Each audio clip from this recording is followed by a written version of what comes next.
ഈ നേർപ്പിച്ച ആസിഡുമായിട്ട്, ഉദാഹരണത്തിന് നമുക്ക് നേർപ്പിച്ച ഹൈഡ്രോക്ലോറിക് ആസിഡുമായിട്ട് ഈ 5 ലോഹങ്ങൾ, ഏതാനും ലോഹങ്ങൾ എങ്ങനെയാണ് പ്രവർത്തിക്കുന്നത്? നേർപ്പിച്ച ആസിഡുമായിട്ട്, എസ്പെഷ്യലി നേർപ്പിച്ച ഹൈഡ്രോക്ലോറിക് ആസിഡുമായി ലോഹങ്ങളുടെ ക്രിയാശീല വേഗത എങ്ങനെയാണ് എന്ന് നമുക്ക് നോക്കാം. ഉദാഹരണത്തിന് നമുക്ക് magnesium, zinc, lead, iron, copper 5 ലോഹങ്ങളുണ്ട്. ഈ ചിത്രം നോക്കൂ. ഈ 5 ലോഹങ്ങൾ ഒരേ അളവിലെടുത്തിരിക്കുന്ന നേർപ്പിച്ച ഹൈഡ്രോക്ലോറിക് ആസിഡിൽ നമ്മൾ എന്ത് ചെയ്തിരിക്കുകയാണ്? ഇട്ടിരിക്കുകയാണ്, തുല്യ വലുപ്പത്തിലുള്ള ഇട്ടിരിക്കുക.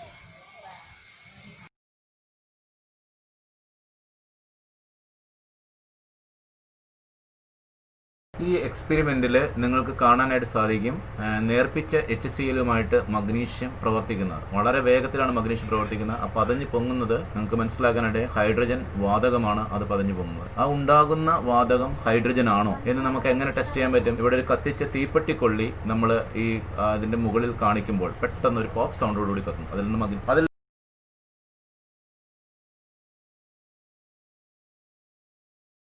ഈ രാസപ്രവർത്തനത്തിൽ നമ്മളെടുത്തിരിക്കുന്നത് ഹൈഡ്രോക്ലോറിക് ആസിഡും സിങ്കുമാണ്, കാണാവുന്നതാണ്.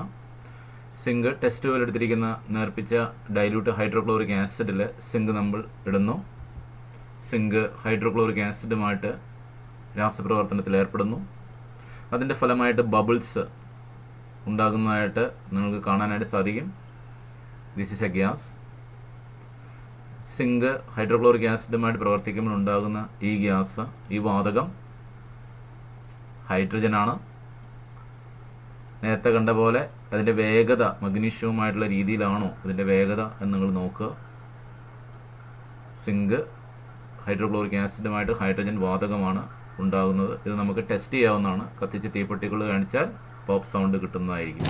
ഈ രാസപ്രവർത്തനത്തിൽ ടെസ്റ്റ് ട്യൂബിൽ എടുത്തിരിക്കുന്നത് നേർപ്പിച്ച ഹൈഡ്രോക്ലോറിക് ആസിഡാണ്. അതിലേക്ക് അയൺ പൗഡറാണ് ചേർക്കുന്നത്. യു ക്യാൻ സീ ദാറ്റ് അത് കാര്യമായി റിയാക്ട് ചെയ്യുന്നുണ്ട്. പക്ഷേ അത് നല്ലോണം ഷെയ്ക്ക് ചെയ്യുക.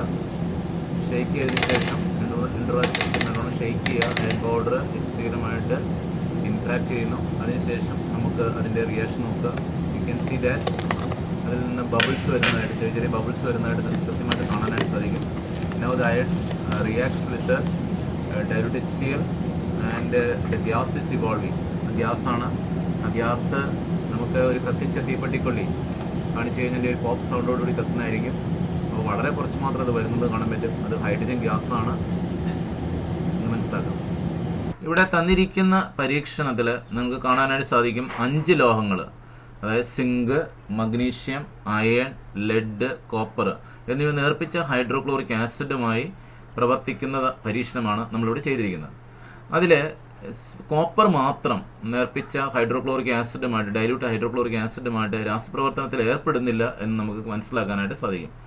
ഓരോ ലോഹങ്ങളും പ്രവർത്തിക്കുമ്പോൾ അതിൽ നിന്ന് അതിൻ്റെ വേഗത നമ്മൾ മനസ്സിലാക്കുന്നത് അതിൽ നിന്ന് വരുന്ന ഹൈഡ്രജൻ, ആ വാതകത്തിൻ്റെ വേഗത, എത്ര വേഗത്തിലാണ് ആ വാതകം പുറത്തു വരുന്നത് എന്നുള്ളതാണ്. ആ വാതകം നമുക്ക് ടെസ്റ്റ് ചെയ്താൽ മനസ്സിലാകും അത് ഹൈഡ്രജൻ വാതകമാണ്. ഈ ലോഹങ്ങൾ ആസിഡുമായിട്ട് പ്രവർത്തിക്കുമ്പോൾ പുറത്തുവിടുന്നത് ഹൈഡ്രജൻ വാതകമാണ് എന്ന് നമുക്ക് മനസ്സിലാക്കാനായിട്ട് സാധിക്കും. അപ്പോൾ ഓരോ ലോഹങ്ങളും നേർപ്പിച്ച ഹൈഡ്രോക്ലോറിക് ആസിഡുമായിട്ട് പ്രവർത്തിച്ച് പുറത്തുവിടുന്ന, അത് ലിബറേറ്റ് ചെയ്യുന്ന ഹൈഡ്രജൻ്റെ അളവ് ഒരുപോലെയുള്ള വേഗത വ്യത്യാസമുണ്ടെന്ന് മനസ്സിലാക്കാനായിട്ട് സാധിക്കും. ഇനി നിങ്ങൾ ഈ പരീക്ഷണം എക്സ്പെരിമെൻ്റ് കണ്ടതിന് ശേഷം അത് നിങ്ങളുടെ സയൻസ് ഡയറിയിൽ അല്ലെങ്കിൽ പ്രാക്ടിക്കൽ റെക്കോർഡിൽ, സയൻസ് ഡയറിയിൽ അത് കൃത്യമായിട്ട് കുറിച്ച് വയ്ക്കണം. അതിനൊരു പ്രൊസീജിയർ ഉണ്ട്. എന്താണ് അതിൻ്റെ പ്രൊസീജിയർ? അതിൻ്റെ പ്രവർത്തന ക്രമം എങ്ങനെയാണ്? അതിൻ്റെ സ്റ്റേജ് ഓഫ് പ്രസൻറ്റേഷൻ എങ്ങനെയാണ്? 1, ആ പരീക്ഷണത്തിൻ്റെ പേര് എഴുതണം. 2, അതിൻ്റെ ലക്ഷ്യം എന്താണ് ഈ പരീക്ഷണത്തിൻ്റെ. 3, സാമഗ്രികൾ ഏതൊക്കെയാണ്. 4, അതിൻ്റെ പ്രവർത്തന ക്രമം എഴുതേണ്ടത് എങ്ങനെയാണ്. 5, അതിൻ്റെ ഒബ്സർവേഷൻ, നിരീക്ഷണം എന്താണ്. 6, നിഗമനം അല്ലെങ്കിൽ ഇൻഫറൻസ് എന്താണ്. ഇത്രയും കാര്യങ്ങൾ കൃത്യമായിട്ട് അതിൽ കുറിച്ച് വയ്ക്കണം. അപ്പോൾ ഇവിടെ പരീക്ഷണത്തിൻ്റെ പേരെന്താണ്? ലോഹങ്ങൾ എല്ലാം നേർപ്പിച്ച HCl-ലുമായി ഒരേ വേഗതയിലാണ് പ്രവർത്തിക്കുന്നത്. The rate of reaction of metals with dilute HCl are same or not എന്നുള്ളതാണ്. അപ്പോൾ അതിന് വേണ്ട മെറ്റീരിയൽസ്, കാര്യങ്ങളെല്ലാം നമുക്ക് എഴുതാനായിട്ട് സാധിക്കും. പിന്നെ അതിൻ്റെ ഇക്വേഷൻസ്, അതെല്ലാം നമ്മൾ കൃത്യമായിട്ട് ചർച്ച ചെയ്യുന്നതിന് ഇക്വേഷൻസും എഴുതാനായിട്ട് ശ്രമിക്കുക. ഇത്രയും കാര്യങ്ങൾ കൃത്യമായിട്ട് നിങ്ങൾ ഇതിൽ നോട്ട് ചെയ്യേണ്ടതാണ് ഈ പരീക്ഷണത്തിൽ. ഓക്കെ, തുല്യ വലിപ്പത്തിലുള്ള ഈ ലോഹങ്ങൾ ഓരോന്നും ഇതിലിട്ടിരിക്കുകയാണ്. അപ്പോൾ ഇതിൽ ക്രിയാശീലം ഏറ്റവും കൂടുതൽ ഏതിനായിരിക്കും? എങ്ങനെ നമുക്കിത് അറിയാൻ പറ്റും? നിങ്ങളെ ഈ ചിത്രീകരണത്തിൽ ഇവ പ്രവർത്തിക്കുമ്പോൾ എന്തുണ്ടാകുന്നുണ്ട്? ഒരു ഗ്യാസ് ഉണ്ടാകുന്നുണ്ട്, വാതകം ഉണ്ടാകുന്നുണ്ട്. എങ്ങനെ മനസ്സിലായി? കാരണം ബബിൾസ് ഉണ്ടാകുന്നുണ്ട്, ബബിൾസ് വരുന്നുണ്ട്. ആ ബബിൾസ് വാതകമാണ് എന്ന് നമുക്ക് മനസ്സിലാക്കാനായിട്ട് സാധിക്കും. ശരിയല്ലേ? നിങ്ങൾ 9ാം ക്ലാസ്സിൽ പഠിച്ചിട്ടുണ്ട്, മഗ്നീഷ്യം HCl പ്രവർത്തിക്കുന്നു, സിങ്ക് HCl പ്രവർത്തിക്കുന്നു. അതിൻ്റെ സമീകരണ സമവാക്യം നിങ്ങൾ എഴുതി പഠിച്ചിട്ടുണ്ട്. എന്താണ് ഇവിടെ നിന്നുണ്ടാകുന്ന വാതകം? വാതകത്തിൻ്റെ പേര് ഹൈഡ്രജൻ. Very good. അപ്പോൾ ഇവിടെ ഉണ്ടാകുന്ന വാതകം ഏതാണ്? ഹൈഡ്രജനാണ്. അങ്ങനെയാണ് ഈ 5 ടെസ്റ്റ് ട്യൂബുകളൊന്ന് ശ്രദ്ധിച്ച്. ഇതിൽ ഏറ്റവും വേഗത്തിൽ എടുത്തിരിക്കുന്ന ആസിഡിൽ ഏറ്റവും കൂടുതൽ ഹൈഡ്രജൻ ബബിൾസ്, ഹൈഡ്രജൻ ഗ്യാസ് ഉണ്ടാകുന്ന ഏത് മെറ്റൽ എടുത്ത ടെസ്റ്റ് ട്യൂബാണ്? The test tube which containing which metal produces large amount of hydrogens? ഏതിലാണ്? ഇവിടെ പറയാമോ? Very good. അവിടെ നിന്നാണ് പറഞ്ഞത്. ഏതാണ്? മഗ്നീഷ്യം. ശരിയാണ്. നിങ്ങൾ നോക്കിക്കോളൂ, ഇതിൽ നോക്കിയാൽ മഗ്നീഷ്യം എടുത്ത ടെസ്റ്റ് ട്യൂബിൽ നിന്നാണ് ധാരാളം വാതക കുമിളകൾ വരുന്നത്. അതിൻ്റെ അർത്ഥം magnesium reacts vigorously with dilute HCl and produce the hydrogen. So by observing the number of hydrogen bubbles coming out, we can say that the magnesium is more reactive compared to the other 4 metals. മറ്റ് 4 ലോഹങ്ങളെ അപേക്ഷിച്ച് മഗ്നീഷ്യത്തിന് ക്രിയാശീലം വളരെ കൂടുതലാണ് എന്ന് നമുക്ക് നിസ്സംശയം പറയാൻ കഴിയും. കാരണം എന്താണ്? ആ ടെസ്റ്റ് ട്യൂബിൽ നിന്നാണ് കൂടുതൽ കുമിളകൾ വരുന്നത്. എനിക്കറിയാമായിരുന്നു ചോദിക്കുമെന്ന്. എന്താ ചോദിച്ചെന്ന് മനസ്സിലായോ? ആ കുട്ടി ചോദിക്കുകയാണ്, സാർ ഇതിൻ്റെ ഇക്വേഷൻ ഞാൻ പറയട്ടെ. സ്മാർട്ട് കുട്ടി. നമുക്ക് നല്ലൊരു കൈയ്യടി കൊടുക്കാം. Very good. എന്താണ് നമുക്ക് ഇക്വേഷൻ പറയാം? ഇക്വേഷൻ പറയൂ. Okay, very good. സാർ പറയാം. എന്താണ്? Mg plus 2HCl gives H2 plus MgCl2. 9ൽ പഠിച്ച കാര്യം ആ കുട്ടി പറഞ്ഞു. മിടുക്കി. എന്നോട് പറഞ്ഞേ. Mg plus 2HCl gives H2 plus MgCl2. Magnesium chloride hydrogen ഉണ്ട്. മഗ്നീഷ്യം ക്ലോറൈഡ് ഡിസോൾവ് ചെയ്ത് പോയി, ഹൈഡ്രജൻ മാത്രം പുറത്തേക്ക് വന്നു. ഓക്കെ, അത് ക്ലിയർ ആയി. ഇതുപോലെ തന്നെയാണ് എല്ലാ ഇക്വേഷൻസും നമ്മൾ എഴുതേണ്ടത്. അടുത്ത് നമ്മൾ നോക്കുമ്പോൾ സ്പീഡ് കൂടുതൽ ഏതിലാണ്? നമ്മൾ മഗ്നീഷ്യം ഉണ്ട്, സിങ്ക് ഉണ്ട്, അയൺ ഉണ്ട്, ലെഡ് ഉണ്ട്, കോപ്പർ ഉണ്ട്. പറയൂ, ഏതിലാണ് കൂടുതലുണ്ട്? അടുത്തത് വേഗത്തിൽ നടക്കുന്നത് സിങ്കിൽ നിന്നാണ്. സിങ്ക് ഇട്ട ടെസ്റ്റ് ട്യൂബിൽ നിന്നാണ് കൂടുതൽ വേഗത്തിൽ പിന്നെ ഗുണങ്ങൾ വരുന്നത്. അപ്പോൾ മഗ്നീഷ്യത്തിനേക്കാളും അടുത്ത ക്രിയാശീലം കുറവുള്ളത് ഏതാണ്? സിങ്ക് ആണ്. അവിടെയും ഉണ്ടാകുന്നത് എന്ത് തന്നെയാണ്? സെയിം ഇക്വേഷൻ എന്ന് പറയാമോ? Zn plus 2HCl is ZnCl2 plus H2 എന്ന് നമുക്ക് കാണാനായിട്ട് സാധിക്കും. അത് കഴിഞ്ഞാൽ പിന്നെ ഏതാണ്? അയൺ ആണ്. Iron equation same. പറയൂ, സെയിം ഇക്വേഷൻ എന്ന് പറഞ്ഞേ. Fe plus 2HCl gives FeCl2 plus H2. Very good. അടുത്ത ലെഡ് വളരെ ഫീബിളാണ്, വളരെ കുറച്ച് കുമിളകളെ ഉണ്ടാകുന്നുള്ളൂ. പറയൂ, പറയൂ. Pb plus 2HCl gives PbCl2 plus H2. Copper രാസപ്രവർത്തനത്തിൽ ഏർപ്പെടുന്നുണ്ടോ? ഇല്ല, കോപ്പർ രാസപ്രവർത്തനത്തിൽ ഏർപ്പെടുന്നില്ല എന്ന് നമുക്ക് മനസ്സിലാക്കാനായിട്ട് സാധിക്കും. അപ്പോൾ copper there is no reaction. Okay, clear. അപ്പോൾ നമ്മൾ ഇതിൽ നിന്ന് എന്താണ് നമ്മൾ മനസ്സിലാക്കേണ്ടത്? ഈ ലോഹങ്ങളുടെ ക്രിയാശീലം കുറഞ്ഞു വരുന്ന there is a descending order of reactivity of these metals. നമ്മളൊന്ന് എഴുതി നോക്കിയാലോ. The descending order of reactivity of these metals. ഏറ്റവും ക്രിയാശീലം കൂടിയത് magnesium, then zinc, then iron, then lead, then copper. ഈ രീതിയിലായിരിക്കും അതിൻ്റെ ക്രിയാശീലം കുറഞ്ഞത്. ഇങ്ങനെ നമ്മുടെ നിത്യജീവിതത്തിൽ നമ്മൾ സാധാരണ ഉപയോഗിക്കുന്നതും അല്ലാത്തത് ലാഭിലുമുള്ളതുമായ വളരെ ഫ്രീക്വൻ്റ് ആയിട്ട് നമ്മൾ ഉപയോഗിക്കുന്ന ഫെമിലിയറായ ലോഹങ്ങൾ ഉപയോഗപ്പെടുത്തി അവയുടെ ക്രിയാശീലം കുറഞ്ഞു വരുന്ന ക്രമത്തിൽ, കൂടി വരുന്ന ക്രമത്തിലല്ല, we are arranging the metals in the descending order of the reactivities as a series.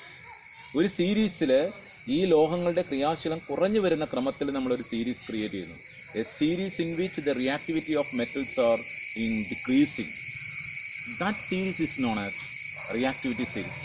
അങ്ങനെയുള്ള ഒരു ശ്രേണിയെ നമ്മൾ വിളിക്കുന്ന പേരാണ് ക്രിയാശീല ശ്രേണി എന്നാണ് അതിന് വിളിക്കുന്നത്.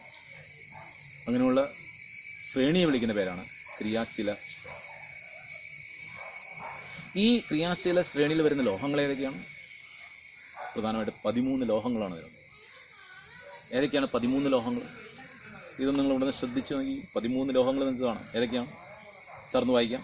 Potassium, sodium, calcium, magnesium, aluminium, zinc, iron, nickel, tin, lead. 10. Then hydrogen, അതിൻ്റെ കോപ്പർ, സിൽവർ, ഗോൾഡ്. അപ്പോൾ എത്രണ്ണായി? ഹൈഡ്രജന് മുകളിൽ 10, ഹൈഡ്രജൻ താഴെ 3. ഒന്നും കൂടെ പറയാം. പൊട്ടാസ്യം കെ അല്ലേ, സിമ്പിൾ അതാണ്. Potassium K, sodium Na, potassium, sodium, calcium Ca, magnesium Mg, aluminium Al, zinc Zn, iron Fe, nickel Ni, tin Sn, lead Eb, hydrogen, copper Cu, silver Ag and gold A എന്ന് നമുക്ക് മനസ്സിലാക്കാം. അപ്പോൾ ഹൈഡ്രജന് മുകളിൽ 10 ലോഹങ്ങളും ഹൈഡ്രജന് താഴെ 3 ലോഹങ്ങളും. സംശയം മനസ്സിലായ? അദ്ദേഹം ആ കുട്ടി ചോദിച്ച സംശയം എന്താണ്? സാറ് 13 ലോഹങ്ങൾ എനിക്ക് മനസ്സിലായി, പക്ഷേ ഈ ഹൈഡ്രജൻ ലോഹമാണോ? അതൊരു ഗ്യാസ് അല്ലേ? എന്തിനാണ് ഇതിനെ ഹൈഡ്രജനിൽ ഉൾപ്പെടുത്തിയത്? അതാണ് ഈ ക്ലാസ് ശ്രദ്ധിക്കുന്ന കുട്ടികൾ എന്ത് ചെയ്യും? ഇതേപോലെ സംശയങ്ങൾ അത് ചോദിക്കും.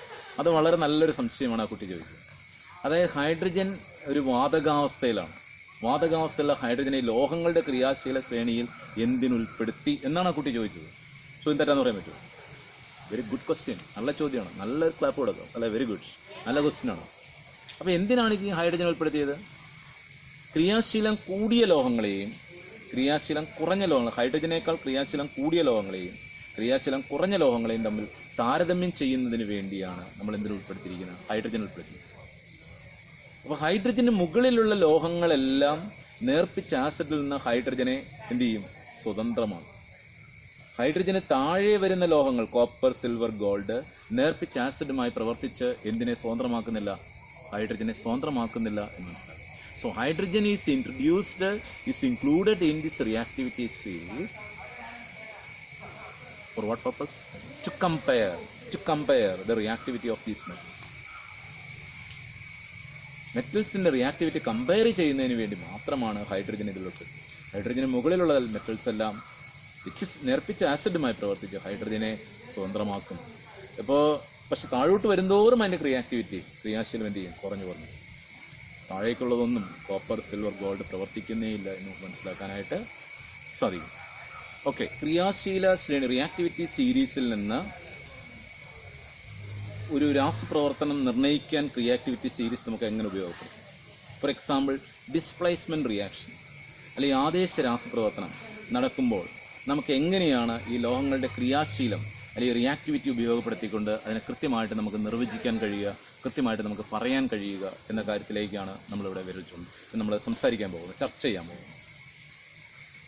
ഫോർ എക്സാമ്പിൾ, നമുക്ക് ഇതിലുള്ള കോപ്പർ സൾഫേറ്റ് ഒരു ലോഹമാണ്.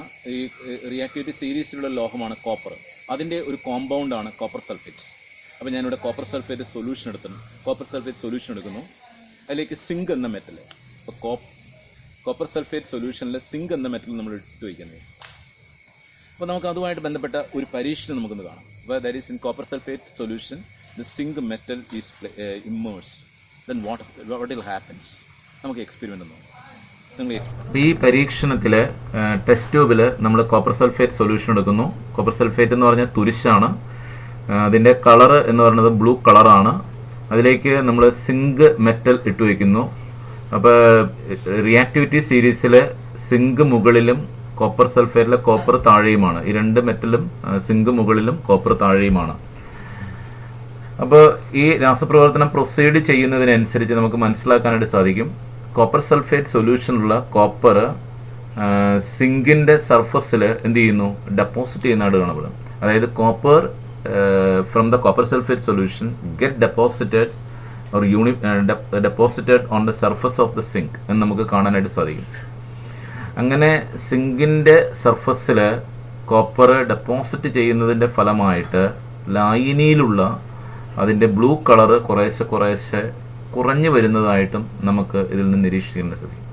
ഓക്കെ, അപ്പോൾ ഈ പരീക്ഷണത്തിന് ശേഷം കുറേ ദിവസത്തിന് ശേഷം അത് പുറത്തെടുക്കുന്നു. ആദ്യം ഇടുന്നതിന് മുമ്പ് സിങ്കിൻ്റെ കളർ നോക്കുക. പക്ഷേ രാസപ്രവർത്തനത്തിന് ശേഷം സിങ്കിൽ മുഴുവൻ എന്ത് പറ്റിപ്പിടിച്ചിരിക്കുന്നു? കോപ്പർ പറ്റിപ്പിടിച്ചിരിക്കുന്നു കാണാൻ സാധിക്കും. ഓക്കെ, പരീക്ഷണം കണ്ടല്ലോ.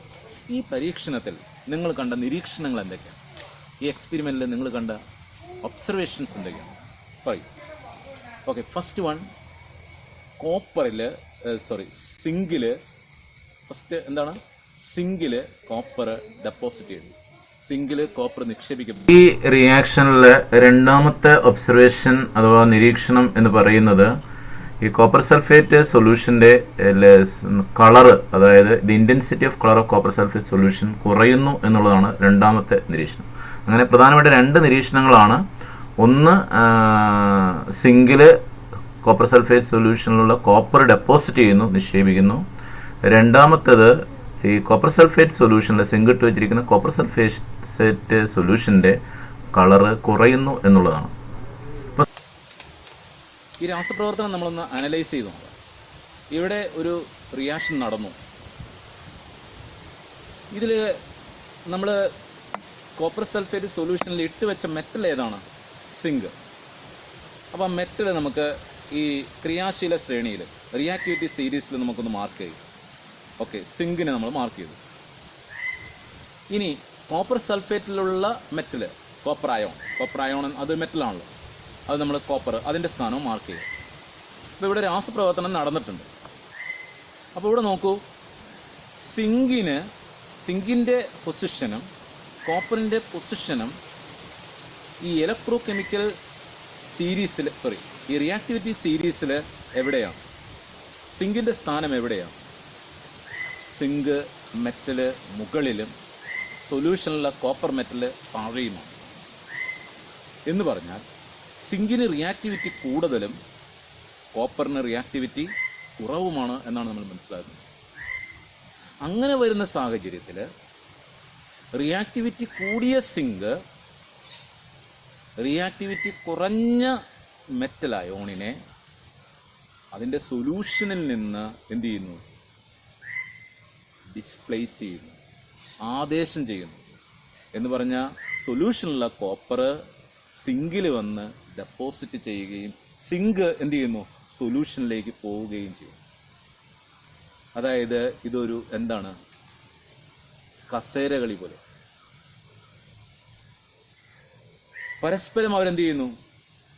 അതായത് ഇതെന്താണ്? പരസ്പരം കൈമാറുന്നു. അപ്പോൾ കോപ്പർ സിങ്കിൽ പോയി ഡെപ്പോസിറ്റ് ചെയ്യുന്നു, സിങ്ക് സൊല്യൂഷനിലേക്ക് സിങ്ക് അയോണായിട്ട് വരും.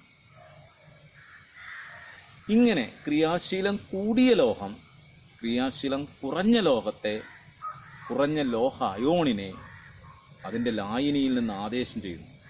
അല്ലെങ്കിൽ reactive metal displaces A less reactive metal ion from it's solution is known as displacement reaction എന്ന് നമുക്ക് മനസ്സിലാക്കാൻ പറ്റും. അപ്പോൾ എന്തുകൊണ്ടാണ് ഡിസ്പ്ലേസ്മെൻറ്റ് റിയാക്ഷൻ നടക്കുന്നത്, അല്ലെങ്കിൽ എങ്ങനെയാണ് ഒരു ഡിസ്പ്ലേസ്മെൻറ്റ് റിയാക്ഷൻ നടക്കുന്നത് എന്ന് നിങ്ങൾ ചോദിച്ചാൽ നമ്മൾ ചെയ്യേണ്ടതാണ്. ആദ്യം സൊല്യൂഷനിൽ ഇട്ട് വെച്ചിരിക്കുന്ന മെറ്റൽ നിങ്ങൾ മാർക്ക് ചെയ്യുക. ക്രിയാശീല ശ്രേണിയിൽ റിയാക്ടിവിറ്റി സീരീസ് ഈ മെറ്റലിൻ്റെ പൊസിഷൻ സൊല്യൂഷനിലുള്ള മെറ്റലിൻ്റെ പൊസിഷനേക്കാൾ മുകളിലാണെങ്കിൽ, ഇപ്പോൾ സൊല്യൂഷനിൽ ഇട്ട് വെച്ചിരിക്കുന്ന മെറ്റൽ അയോണുള്ള കോമ്പൗണ്ടിൻ്റെ സൊല്യൂഷനിൽ ഇട്ട് വെച്ചിരിക്കുന്ന മെറ്റലിൻ്റെ പൊസിഷൻ റിയാക്ടിവിറ്റി സീരീസിൽ മുകളിലാണെങ്കിൽ, ഈ സൊല്യൂഷനിലുള്ള മെറ്റലിനേക്കാൾ മുകളിലാണെങ്കിൽ അവിടെ അതിനെന്ത് ചെയ്യാൻ പറ്റും? ഡിസ്പ്ലേസ്മെൻറ്റ് റിയാക്ഷൻ നടക്കും. അതിനെ ആദേശം ചെയ്യാനായിട്ട്, അതിനെ ഡിസ്പ്ലേസ് ചെയ്യാനായിട്ട് സാധിക്കുമെന്നുള്ളതാണ്. ഇനി നിങ്ങൾ ആ കെമിക്കൽ ഇക്വേഷൻ ഒന്ന് നോക്കൂ. ഇവിടെ റിയാക്റ്റൻസ് എന്ന് പറയുന്ന ഏതൊക്കെയാണ്? സിങ്കും കോപ്പർ സൾഫേറ്റുമാണ്. Zn + CuSO4 gives. ഇനി എന്താണ് ചെയ്യുന്നത്? ഇവർ പരസ്പരം ഡിസ്പ്ലേസ് ചെയ്യുക. കോപ്പർ സിങ്കിൻ്റെ അടുത്തേക്കും സിങ്ക് കോപ്പറിൻ്റെ അടുത്തേക്കും വരും. അപ്പോൾ കോപ്പർ ഇങ്ങോട്ട് വരുന്നു, സിങ്ക് ഇങ്ങോട്ട് വരും. അപ്പോൾ എന്ത് വരുന്നു? Zn + CuSO4 gives Cu + ZnSO4 ആയിട്ട് മാറുന്നു. അപ്പോൾ പരസ്പരം എന്ത് ചെയ്യുന്നു? കൈമാറും അല്ലേ? പരസ്പരം അവരുടെ പൊസിഷനുകൾ മാറുകയാണ്. അങ്ങനെ വരുന്ന റിയാക്ഷനെയാണ് ഡിസ്പ്ലേസ്മെൻറ്റ് റിയാക്ഷൻ എന്ന് നമ്മൾ എന്ത് പറയുന്നത്? സൂചിപ്പിക്കുന്നത്. ഇതിനെയാണ് ഡിസ്പ്ലേസ്മെൻറ്റ് റിയാക്ഷൻ എന്ന് പറയുന്നത്. ക്ലിയർ ആണല്ലോ. അതുപോലെ തന്നെ വളരെ പ്രധാനപ്പെട്ട മറ്റൊരു കാര്യം, ഇതിൽ റിയാക്റ്റീവായ മെറ്റലിനായിരിക്കും ഓക്സിഡേഷൻ സംഭവിക്കുക. ലെസ് റിയാക്റ്റീവായ മെറ്റലിന് റിഡക്ഷനാണ് സംഭവിക്കുന്നത്. അതും ഓർത്ത് വയ്ക്കണം. ക്രിയാശീലം കൂടിയ ലോഹത്തിന് ഓക്സീകരണവും, കാരണം എന്താണ് റിയാക്ടിവിറ്റി? ഇലക്ട്രോണുകളെ വേഗത്തിൽ വിട്ടുകൊടുക്കാൻ ഒരു ലോഹത്തിനുള്ള കഴിവിനെയാണ് റിയാക്ടിവിറ്റി എന്ന് പറയുന്നത്. So the reactivity of a metal refers to its tendency to lose the valence electron and become positively charged ion. That refers to the reactivity of a metal. ഒരു മെറ്റലിൻ്റെ റിയാക്ടിവിറ്റി എന്ന് പറയുന്നത് വാലൻസ് ഇലക്ട്രോണുകളെ നഷ്ടപ്പെട്ട് പോസിറ്റീവ് ചാർജുള്ള അയോണുകളായിട്ട് മാറും. അപ്പോൾ കോപ്പറും സിങ്കും എടുക്കുകയാണെങ്കിൽ സിങ്ക് വേഗത്തിൽ ഇലക്ട്രോണുകളെ നഷ്ടപ്പെട്ട് പോസിറ്റീവ് ചാർജുള്ള അയോണാകുമ്പോൾ കോപ്പർ എന്ത് ചെയ്യുന്നു? അതിൻ്റെ റിയാക്ടിവിറ്റി കുറവാണ്. അപ്പോൾ അതിന് നിരോക്സീകരണം സംഭവിക്കുന്നു. ക്രിയാശീലം കൂടിയ ലോഹത്തിന് ഓക്സീകരണവും ക്രിയാശീലം കുറഞ്ഞ ലോഹത്തിന് അത് ലായനിയിലുള്ള ലോഹമായിരിക്കും, അതിന് നിരോക്സീകരണവും സംഭവിക്കും. ക്രിയാശീലം കുറഞ്ഞ ലോഹത്തിന് നിരോക്സീകരണവും സംഭവിക്കും. ക്ലിയർ ആണല്ലോ. അപ്പോൾ ഈ രണ്ട് റിയാക്ഷനും ഒരുമിച്ച് നടക്കുന്നുണ്ട്. ഇതിന് നമ്മൾ വിളിക്കുന്ന പേരാണ് എന്ത് പേര്? റിഡോക്സ് റിയാക്ഷൻ എന്ന പേരിലാണ് ഇത് അറിയപ്പെടുന്നത് എന്നുള്ളതാണ്. അപ്പോൾ ഇനി എന്തുകൊണ്ട് ഇവിടെ ഈ റിഡോക്സ് റിയാക്ഷൻ നടക്കുന്നു, ഡിസ്പ്ലേസ്മെൻറ്റ് റിയാക്ഷൻ നടക്കുന്നു എന്ന് ചോദിച്ചിട്ടുണ്ടെങ്കിൽ സിങ്കിന് ലായനിയിലുള്ള കോപ്പറിനേക്കാൾ ക്രിയാശീലം റിയാക്ടിവിറ്റി കൂടുതലാണ് എന്നാണ് ഇതിന് ഉത്തരം. ഓക്കെ, ഇനി ഇതിൽ നിന്ന് വരാവുന്ന പ്രധാനപ്പെട്ട ചോദ്യങ്ങൾ എന്താണ്? ഒന്ന്, ഇതിൻ്റെ ഒബ്സർവേഷൻ എന്താണ്? രണ്ട് ഒബ്സർവേഷനാണ് ഡിസ്പ്ലേസ്മെൻറ്റ്. ഡിസ്പ്ലേസ്മെൻറ്റ് നടക്കുമ്പോൾ നിങ്ങൾ ആദ്യം മനസ്സിലാക്കേണ്ടത് മെറ്റല് റിയാക്ടിവിറ്റി സീരീസിൽ മാർക്ക് ചെയ്യുക, സൊല്യൂഷനുള്ള മെറ്റല് മാർക്ക് ചെയ്യുക. സൊല്യൂഷനുള്ള മെറ്റലിനേക്കാൾ മുകളിലാണെങ്കിൽ റിയാക്ടിവിറ്റി സീരീസിൽ ഇതനുസരിച്ച് അവിടെ റിയാക്ഷൻ നടന്നിരിക്കും, ഡിസ്പ്ലേസ്മെൻറ്റ് റിയാക്ഷൻ നടന്നിരിക്കും. ആദ്യം നിങ്ങൾ ചെയ്യേണ്ടത് അതാണ്. രണ്ടാമത് നടക്കുകയാണ്, രണ്ട് ഒബ്സർവേഷനുകളുണ്ടാവും. ഒന്ന്, ഈ സൊല്യൂഷനുള്ള മെറ്റല് ഈ ഇമ്മേഴ്സ് ചെയ്തിരിക്കുന്ന മെറ്റലിൽ എന്ത് ചെയ്യും? ഡെപ്പോസിറ്റ് ചെയ്യും. രണ്ട്, സൊല്യൂഷൻ്റെ colour, intensity of solution change ചെയ്യും. ഇനി ഇതിൻ്റെ ആർക്കാണ് ഓക്സീകരണം സംഭവിക്കുന്നത്? റിയാക്ടിവിറ്റി കൂടിയ മെറ്റലിനായിരിക്കും ഓക്സീകരണം സംഭവിക്കുന്നത്. ഓക്സീകരണം സംഭവിച്ച ഇക്വേഷൻ എഴുതാൻ പറഞ്ഞാൽ നിങ്ങൾക്ക് എഴുതാൻ പറ്റില്ലേ?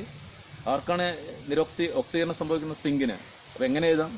Zn പ്ലസ് Zn ഗീവ്സ് എത്ര ഇലക്ട്രോൺ വിട്ടുകൊടുക്കുന്നത്? 2 എണ്ണം. Zn gives Zn2 plus 2 electron. നമ്മൾ 9ാം ക്ലാസ് പഠിച്ചിട്ടുണ്ട്. Zn gives Zn2 plus 2 electron. അതിന് ഓക്സീകരണം, ഓക്സിഡേഷൻ ഉണ്ട്. ഇനി ആർക്കാണ് നിരോക്സീകരണം? റിയാക്ടിവിറ്റി കുറഞ്ഞത്, കോപ്പറാണ്. അതെങ്ങനെ എഴുതാം? Cu2 plus 2 electron give Cu2 plus 2 electron give Cu. ഓക്സിഡേഷനും റിഡക്ഷനും നടക്കുന്നുണ്ട്. എന്ത് രാസപ്രവർത്തനമാണ്? ഒരു റിഡോക്സ് റിയാക്ഷനാണ് എന്ന് മനസ്സിലാക്കും. ഇപ്പോൾ സിങ്കും കോപ്പർ സൾഫേറ്റുമുള്ള ഈ കെമിക്കൽ റിയാക്ഷൻ ഇതൊരു റിഡോക്സ് റിയാക്ഷനാണ് എന്ന് നമുക്ക് മനസ്സിലാക്കാനായിട്ട് സാധിക്കും. അതെങ്ങനെയാണ്? സിങ്കിൻ്റെ ഓക്സിഡേഷൻ നമ്പർ 0ൽ നിന്ന് +2 പോകുന്നു. കോപ്പറിൻ്റെ ഓക്സിഡേഷൻ 0ൽ നിന്ന് +2 പോകുമ്പോൾ സിങ്കിന് എന്ത് സംഭവിക്കുന്നു? ഓക്സീകരണം അഥവാ ഓക്സിഡേഷൻ. കോപ്പറിൻ്റെ +2ൽ നിന്ന് 0ലേക്ക് കുറയുന്നു. അപ്പോൾ എന്ത് സംഭവിക്കുന്നു? ഓക്സിഡേഷൻ നമ്പർ കുറയുന്നതിനെയാണ് നിരോക്സീകരണം അഥവാ റിഡക്ഷൻ എന്ന് പറയുന്നത്. അപ്പോൾ ഈ രാസപ്രവർത്തനത്തിൽ എന്തെല്ലാം സംഭവിക്കുന്നുണ്ട്? ഓക്സീകരണവും സംഭവിക്കുന്നുണ്ട്, നിരോക്സീകരണവും സംഭവിക്കുന്നുണ്ട്. So in this reaction both oxidation and reduction are taking place. So this reaction can be called as redox reaction. ഇതിനെ ഒരു റിഡോക്സ് രാസപ്രവർത്തനം എന്ന് നമുക്ക് വിളിക്കാം. സിൽവർ നൈട്രേറ്റിൽ കോപ്പർ ഇട്ട് വെച്ചിരിക്കുകയാണെന്ന് വിചാരിക്കുക. ഇതൊന്ന് നോക്കൂ. സിൽവർ നൈട്രേറ്റിൽ കോപ്പർ ഇട്ട് വെച്ചിരിക്കും. സിൽവർ നൈട്രേറ്റിൽ കോപ്പർ, അപ്പോൾ നമ്മൾ കോപ്പർ മാർക്ക് ചെയ്യും.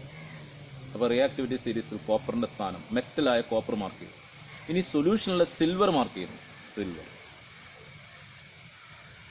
അപ്പോൾ കോപ്പർ സിൽവറിനേക്കാൾ മുകളിലാണ്, അല്ലെങ്കിൽ the reactivity of copper is more than the reactivity of silver എന്ന് മനസ്സിലാക്കും. അപ്പോൾ ഇവിടെ എന്ത് നടക്കും? ഡിസ്പ്ലേസ്മെൻറ്റ് റിയാക്ഷൻ നടക്കും. കാരണം എന്താണ്? The reactivity of copper is more than the reactivity of silver. അപ്പോൾ നമുക്ക് ഇക്വേഷൻ ഇവിടെ തന്നിട്ടുണ്ട്. റിയാക്ടിവിറ്റി നടക്കും. എന്താണ്? Cu പ്ലസ് 2AgNO3 ഗീവ്സ് Agയും Cuയും എക്സ്ചേഞ്ച് ചെയ്യും. അപ്പോൾ 2Ag പ്ലസ് CuNO3 ട്വൈസ്. അപ്പോൾ ആർക്കായിരിക്കും ഓക്സീകരണം? ക്രിയാശീലം കൂടിയ ലോഹത്തിന്, റിയാക്ടിവിറ്റി കൂടിയ മെറ്റലിന്. ആർക്കാണ് റിയാക്ടിവിറ്റി കൂടിയത്? കോപ്പറിന്. So copper undergoes oxidation. അതിൻ്റെ ഇക്വേഷൻ നമുക്ക് എങ്ങനെ എഴുതാം? Cu gives Cu2 + 2 electron. ആർക്കാണ് നിരോക്സീകരണം? സൊല്യൂഷനിലുള്ള മെറ്റലായ സിൽവറിനാണ് നിരോക്സീകരണം സംഭവിക്കുക, റിഡക്ഷൻ സംഭവിക്കുക. അതെങ്ങനെ എഴുതാം? Ag positive +1 electron gives Ag എന്ന് നമുക്ക് കിട്ടും. അത് പോയി എന്ത് ചെയ്യുന്നു? അതിന് നിരോക്സീകരണം സംഭവിക്കുന്നു. ഇതിൻ്റെ നിരീക്ഷണങ്ങൾ എന്തൊക്കെയാണ്? സൊല്യൂഷനിലുള്ള സിൽവർ കോപ്പറിൽ പോയി എന്ത് ചെയ്യുന്നു? ഡെപ്പോസിറ്റ് ചെയ്യുന്നു. കോപ്പർ എങ്ങോട്ട് വരുന്നു? സൊല്യൂഷനിലേക്ക് വരുന്നു. ഇവിടെ ഓക്സിഡേഷനും റിഡക്ഷനും നടക്കുന്നതുകൊണ്ട് ഇതെന്ത് രാസപ്രവർത്തനമാണ്? ഒരു റിഡോക്സ് റിയാക്ഷനാണ് നമുക്ക് മനസ്സിലാക്കുന്നത്. ഓക്കെ, ഒരു കുട്ടി ചോദിക്കുന്ന ചോദ്യം ഞാൻ കേട്ടു. സാർ, നേരത്തെ എക്സാമ്പിള് കോപ്പർ സൾഫേറ്റിൽ നമ്മൾ സിങ്ക് ഇട്ട് വെച്ചു. സിങ്ക് സൾഫേറ്റിൽ കോപ്പർ ഇട്ട് വെച്ചാൽ ഈ രാസപ്രവർത്തനം നടക്കുമോ? സിങ്ക് സൾഫേറ്റിൽ കോപ്പർ ഇട്ട് കഴിഞ്ഞാൽ വെരി ഗുഡ്, നല്ല ക്വസ്റ്റ്യൻ ആണ്. നമുക്ക് അതും കൂടെ ഒന്ന് അനലൈസ് ചെയ്ത് നോക്കാം. അപ്പോൾ നമ്മൾ കോപ്പർ സൾഫേറ്റിൽ സിങ്ക് സൾഫേറ്റിൽ കോപ്പർ, അപ്പോൾ കോപ്പർ മാർക്ക് ചെയ്യുന്നു. ഇട്ട് വെച്ചിരിക്കുന്ന മെറ്റൽ ഏതാണ്? കോപ്പർ. സൊല്യൂഷനിലെ മെറ്റൽ ഏതാണ്? സിങ്ക്. അത് മുകളിലാണ്. അപ്പം കോപ്പർ എന്ന മെറ്റൽ സൊല്യൂഷനിലെ മെറ്റലിൻ്റെ താഴെയാണ്. അതുകൊണ്ട് ഈ രാസപ്രവർത്തനം നടക്കുമോ? ഇല്ല. കാരണം കോപ്പർ എന്ന മെറ്റലിൻ്റെ റിയാക്ടിവിറ്റി സിങ്ക് എന്ന മെറ്റലിൻ്റെ റിയാക്ടിവിറ്റിയേക്കാൾ കുറവാണ്. അതുകൊണ്ട് സിങ്കിനെ സൊല്യൂഷനിൽ നിന്നും ഡിസ്പ്ലേസ് ചെയ്യാൻ, ആദേശം ചെയ്യാൻ ആർക്ക് പറ്റില്ല? കോപ്പറിന് പറ്റില്ല. അതുകൊണ്ട് അവിടെ ആദേശ രാസപ്രവർത്തനം നടക്കില്ല എന്ന് നമുക്ക് മനസ്സിലാക്കാനായിട്ട് സാധിക്കും. ഇനി നിങ്ങൾക്ക് കുറേ ചിത്രങ്ങൾ ഇവിടെ കുറേ ബീക്കറിൽ സൊല്യൂഷനും കറസ്പോണ്ടിങ് ആയിട്ട് അതിൻ്റെ മെറ്റലും താഴ്ത്തി വെച്ചിട്ടുണ്ട്. അപ്പോൾ ഇതിൽ ഏതിലെല്ലാം രാസപ്രവർത്തനങ്ങൾ നടക്കും, ഏതിലെല്ലാം രാസപ്രവർത്തനങ്ങൾ നടക്കില്ല എന്ന് കൃത്യമായിട്ട് നിങ്ങൾ കണ്ടെത്തുക. എന്തുകൊണ്ട് എന്ന ചോദ്യത്തിന് ഉത്തരം കണ്ടെത്താനും നിങ്ങൾ ശ്രമിക്കണം. എങ്കിൽ മാത്രമേ നമുക്ക് ഇത് പൂർണ്ണമായി എന്ന് പറയാനായിട്ട് സാധിക്കുകയുള്ളൂ.